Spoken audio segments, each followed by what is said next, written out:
What are you doing? Well, I hope I didn't alarm you, old chap. I'm just taking gun prints. This is the end. This time you've gone too far, Holmes. You can't turn this place into a shooting gallery. Gun prints. Have you ever seen a gun print? I've never even heard of a gun print.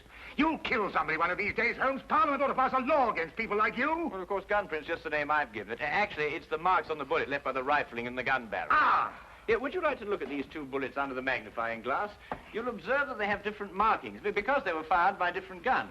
I'm not interested, not in the least interested. The police will be here in a minute. But you should be interested, Watson. You're interested in saving lives, aren't you? Of course, but... Well, look, this very little experiment may very well save a life someday. How can firing bullets from here into... Wait a minute. Take the case of a man who is accused of murder. I'd rather not. The prosecution claimed that the bullets were fired from his gun. They probably were. The man was guilty. I can see it all. Yes, but if it can be proved that it was impossible by the markings, then an innocent man's life could be saved. That's all very well and good, Holmes, but this flat is not the place to conduct these sort of experiments. How would you like it if I started to practice my surgery in the bathtub or on the kitchen table? Could you manage it in the bathtub, do you think? No, I give up.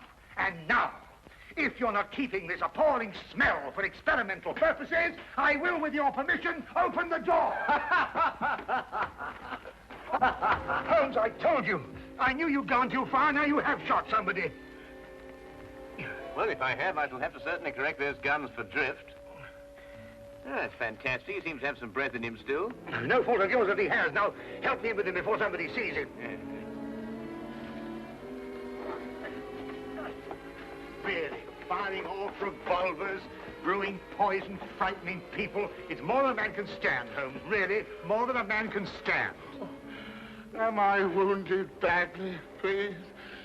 I'm a poor man. I can't afford a hospital. No. You'll be all right in a minute. You've just fainted from something. Something, you say? Didn't you hear what happened?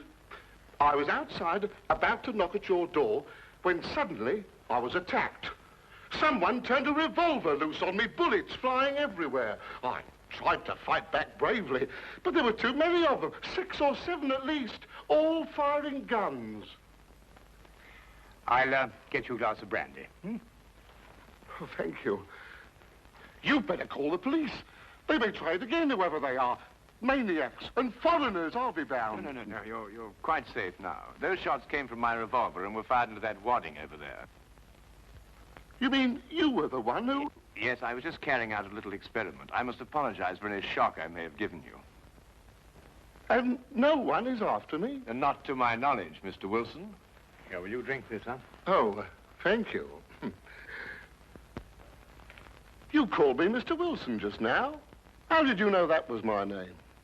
Well, it's on your collar. Very shrewd indeed, you're noticing my name like that. In fact, you've got exactly the kind of mind that could help me to unravel my mystery. That is, if you're willing to lend a poor man a hand. Oh, yes, I owe you at least that. What is the mystery? But perhaps you'll get a better idea of what it is if you read this first. Yeah, it's in the wanted column. Read it for yourself. To the Red-Headed League. On account of the bequest of the late Ezekiah Hopkins of Lebanon, Pennsylvania, USA, there is now another vacancy open which entitles a member of the League to a salary of £4 a week for purely nominal services. All red-headed men who are sound in... Apply in person on Monday at 11 o'clock to Duncan Ross at the offices of the League, 7 Pope's Court, Fleet Street. Apply in person on Monday at 11 o'clock to Duncan Ross at the offices of the League, 7 Pope's Court, Fleet Street. But what on earth does it mean, the Red-Headed League? It is a little off the beaten track, isn't it? I assure you, I felt the same way as you when I read it. A vacancy for what, I asked. I'm a dealer in second-hand merchandise, and I believe in giving value for value received. And it certainly struck me as odd that somebody was prepared to give £4 a week for nothing. But young Spaulding took a different view of it. Oh? Who is young Spaulding? Vincent Spaulding. He's my assistant, and I couldn't wish for a nicer young man. I see. Now, suppose you tell me the story as it happened, right from the beginning. From the beginning? Yes, of course. Well, it all started 2 months ago when that paper came out. I was in the shop at the time. I'm there practically the whole of my time. I'm a widower and I've got little else to do. When young Spaulding came back from lunch. Mr. Wilson, if you only knew how I wish that I had red hair like you. Huh? Don't believe it or not, here is another vacancy for the League of Red-Headed Men. A league of what? Red-Headed Men. Well, surely you've heard of them, haven't you? Oh, I'm afraid I don't get about as much as some of you young people do. Well, I should have thought everyone would have heard of the League of Red-Headed Men. Well, at least everyone who was eligible. Now, a man like you, if he were accepted, could make himself a nice little nest egg without hardly lifting a hand. Vincent, I've told you before, there's one thing you've got to learn in life. Nobody ever gets anything except by the sweat of his brow. Value receives value. What is this Red-Headed League? Take a look at this paper yourself. How I wish my hair would change color, really I do. What a nice little nest egg I'd make for myself. Well, this doesn't make sense to me. No? Will you see the name? Hezekiah Hopkins? Yes. Oh, he was an American millionaire. Very peculiar in his ways. He was red-headed himself and had great sympathy for all red-headed men. So, when he died, he left an enormous fortune in the hands of trustees to make life easier for all red-headed men. Oh, really? Yeah, red-headed men. Uh-huh. Oh, but I couldn't apply even if I wanted to. I've got the shop here to look after. That's the whole point. The work don't amount to anything. Absolutely nothing at all. It need not interfere with a man's other occupation. Well, even so, probably millions of men would apply for it. No, this is limited to Londoners and to grown men. You see, this American started off from London and I suppose wanted to do the old town a good turn. And then again, I hear it's no use applying unless your hair is a real fiery red. Huh. Do you think my hair is red enough? Oh, I've never seen any redder. I could use the money. There's all sorts of repairs I could do, and... Vincent, I'm going to investigate this league. Lock up the shop. You're coming with me. Yes, sir. You're right. It is fiery red, isn't it?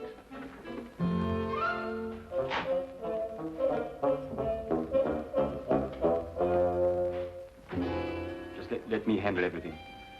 All right. Stand back, everybody. This is Mr. Hopkins' son. Go on, step back, or he'll see that you don't get interviewed at all. Mr. Hopkins, this way. Thank you for applying, Mr. Emerson. Your name will be kept on file, and in the event you are chosen to fill the vacancy, I'll get in touch with you immediately. Thank you, Mr. Ross. I do hope I win.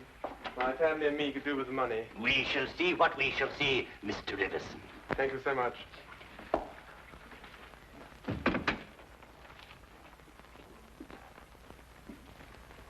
Are you the next applicant? Yes, this is Mr. J.B.S. Wilson. Your search is over. He's willing to fill the vacancy. Will you sit down, Mr. Wilson?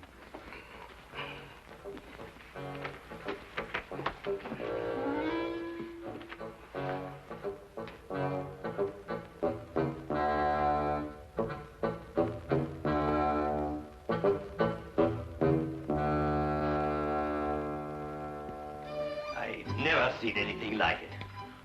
I told you, Mr. Wilson. It's extraordinary, beyond belief. Congratulations. It would be an injustice to hesitate. Oh, I've got the position. You have. You will, however, excuse me for taking an obvious precaution. There are tears in your eyes. I perceive all is as it should be, but we have to be careful, for twice now we have been deceived by wigs, and once by paint. I'm sorry the vacancy has been filled, but thank you one and all for coming. Get on, John. No, come on. My name is Duncan Ross. I'm one of the trustees in charge of the fund left by your noble benefactor. When shall you be able to embark upon your new duties? Oh, well, almost any time, I suppose. Though I should mention that I have another business which will require some of my time. Oh, so long as you're free to be here between the hours of 10 to 2, there'll be no objections. Easy enough, Mr. Wilson. There's very little business during those hours, and what there is, well, I could take care of. Oh, thank you, Vincent. I appreciate that. And what is the work? Copying the encyclopedia. Oh, The Encyclopedia Britannica. You will provide your own pen, ink, and blotting paper, and copy it down word for word. Is that agreeable? well, yes. Our only demand is that you remain in the office, or at least in building, during working hours. If you leave, you forfeit your position forever.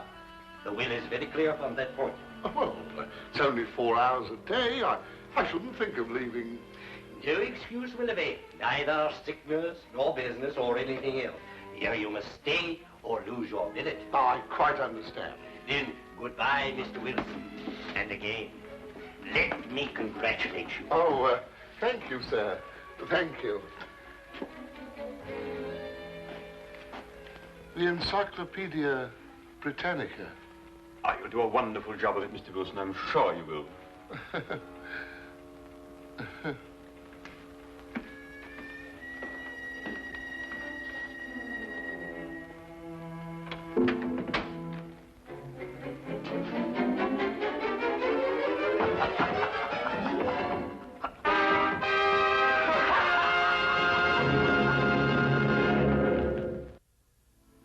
The first word was Arkan.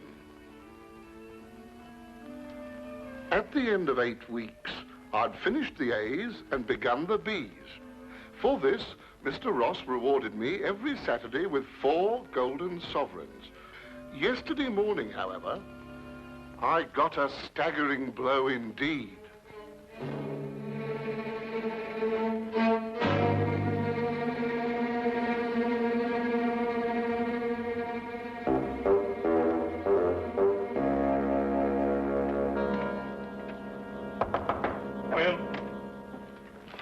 Mr. Milford? Yes, what can I do for you?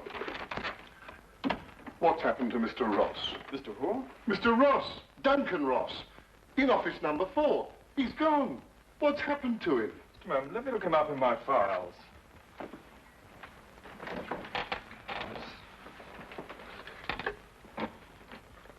Are you a customer of this, Mr. Ross? I work for him. That is, I did up until this morning. What did you do? I copied the encyclopedia. You copied? The Encyclopedia Britannica. Wouldn't it have been cheaper buying another encyclopedia rather than going to all the trouble of copying it? You don't understand. That's the work the Red-Headed League required me to do. Look here, my good man. If this is a joke, I fail to see the humor. If it isn't, it's my duty to inform you that office number 4 was rented temporarily to William Morris, an accountant. I never heard of Duncan Ross, nor the Red-Headed League in all my life, and I'm certain they never existed. I got the home address of William Morris, but when I arrived there, it turned out to be a factory making ladies' unmentionables. No one had ever heard of William Morris or Duncan Ross. My word, you really were on a wild goose chase, weren't you? After that, I didn't know quite what to do. The whole experience was so embarrassing, I could hardly make myself tell it to Spaulding. Then, quite naturally, you thought of me. Oh, as I said before, I'm not a rich man. If I don't locate the League or find out what happened to them, I stand to lose £4 a week. You don't stand to lose anything, Mr. Wilson. You can't lose something you didn't possess in the first place. And the story is probably a pack of lies in any case. Holmes.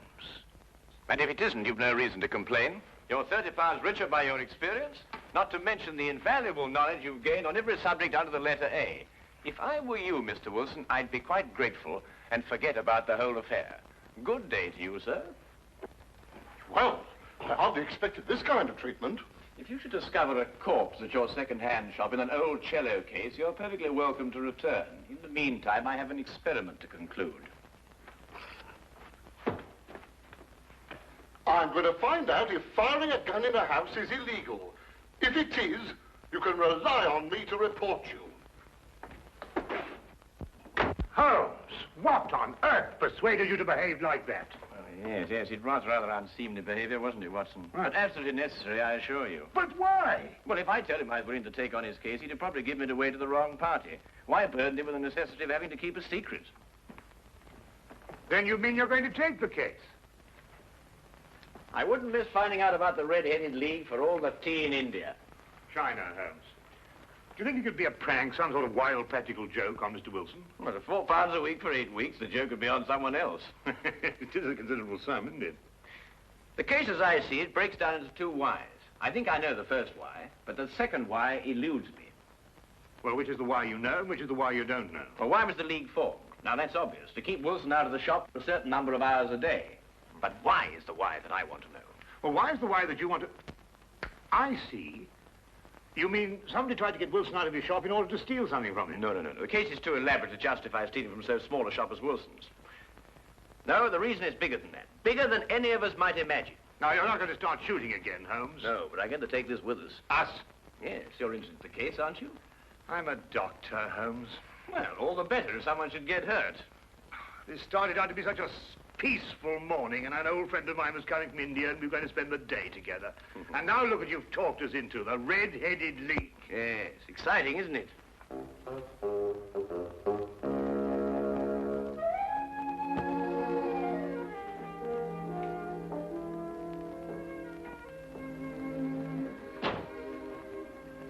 Seems to be nobody here. I wonder where he could be. I'll be right with you, gentlemen.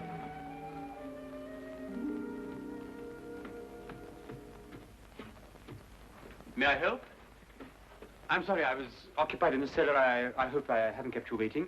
Not at all. My friend here is interested in making a purchase. Mm-hmm.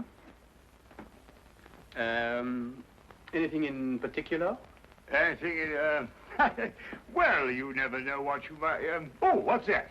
That? Yeah. That is a... Oh, yes, this is fascinating. This is it's the essential part of the structure of a wild boar trap. No, really? Yes. By Jove, a wild boar trap, eh? How very interesting. Now, and a very fine specimen as wild boar traps go. Yes, oh, indeed. yes, a very fine... Oh, indeed, reminds me of my day. There we were, all lined out in a row, as far as the eye could see. Yes. Down the hill came the enemy, and the Battle of Royal Burnett was on. Yes, if you excuse me... There we were, outnumbered 112 to 1. That was from the count after the battle, as you understand. Yes, I'll say perfectly. Charge, they shouted, as down the hill they came, the hordes of heathen, at 112 to 1. And from that moment I became a collector, and I've been a collector ever since. You understand that, of course. Oh, yes, but that is a quite perfectly natural reaction. It's 1 o'clock. It's 1 o'clock. What? Yes, 1 o'clock. Our engagement with the Colonel. The Do you Colonel? remember? The one who led you in the charge. Oh, of course, yes. Well, I hope you'll keep that for me, will you? Well, there's been a fearful run on wild boar traps lately, but I'll do my best. Thank you, thank you. Thanks so much. Good afternoon. Well, what did you discover? The knees of Spaulding's trousers show considerable wear. What does that mean? That's a great deal. Let me have your stick for a minute. What are you doing? Well, no time to explain now, but a considerable crime is in contemplation. And since today is Saturday, we may have some difficulty in preventing it. What kind of a crime? A bank robbery. What? Shh. Meet me at the side entrance of the Westminster County Bank at 10 o'clock sharp. Yes, is that the bank that's going to be... Yes. At 10 o'clock sharp, remember?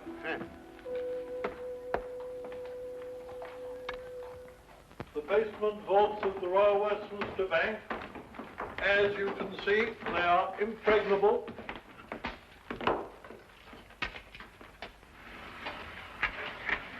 Why are you so sure that the bank's going to be robbed, Holmes? Because the knees of a man's trousers were badly worn.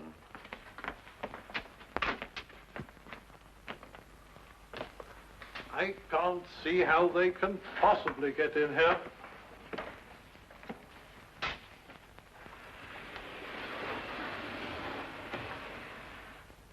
Is that the gold? Yes. We had occasion some months ago to strengthen our reserves, and so we borrowed 30,000 Napoleons from the Bank of France. Word must have leaked out, if Mr. Holmes' deductions are correct. Gentlemen, we must prepare ourselves. As soon as Mr. Wilson goes to sleep, they will make attempts to get in. Who are they?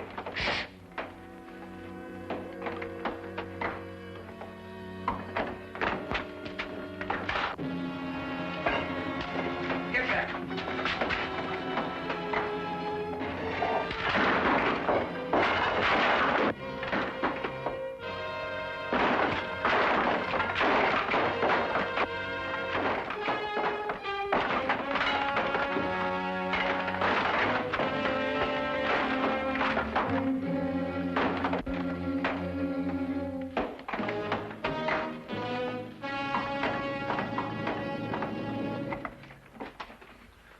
It's all clear, it's all right. Hey, jump!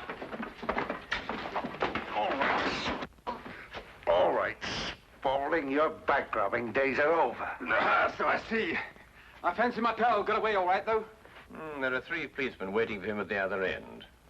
You seem to have done things very, very, very neatly. I must compliment you. But I feel obliged to reciprocate. Your red-headed league was very inventive indeed. Here. You were the one who came into the shop this afternoon. You came with... With me.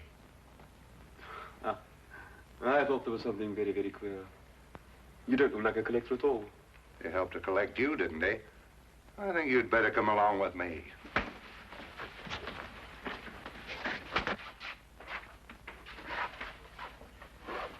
I don't know how the bank can repay you, Mr. Holmes. I've been more than amply repaid, Mr. Merriweather, by having one of the most unique experiences of my career. However, there is one thing you could do for me. Name it. Well, it's... Anything, Mr. Holmes?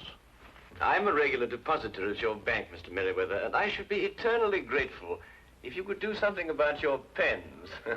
I've yet to find one of them that worked. Come along, Watson.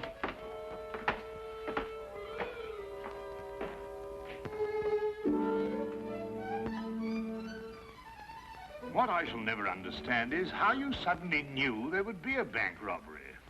Well, if you remember, when we visited the second-hand shop, Spaulding was in the cellar. I didn't pay much attention to it at the time, but later on I noticed that the knees of his trousers were badly worn, as if he'd spent some time kneeling, doing some sort of burrowing work. But burrowing where? Perhaps from the cellar to the next building. The moment the thought occurred to me, I whisked you outside and surprised you by tapping on the pavement with your stick. You certainly did. Oh, I'll just go and see who it is.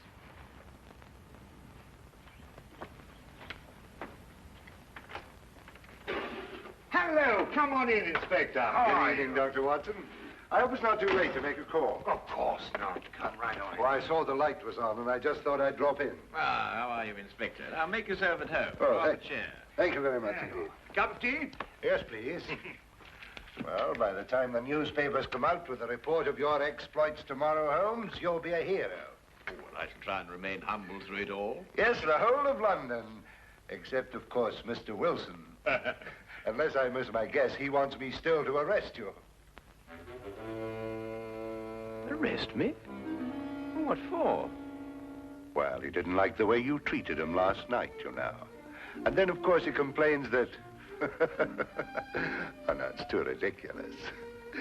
Still, I think you'd enjoy hearing about it. He claims that you were firing a revolver in this house. You know it's against the law, don't you? But who in their sober senses would do such a thing? Yes, it does sound very implausible, doesn't it? Yes, that's exactly what I told him. I mean, people just don't do things like that, do they?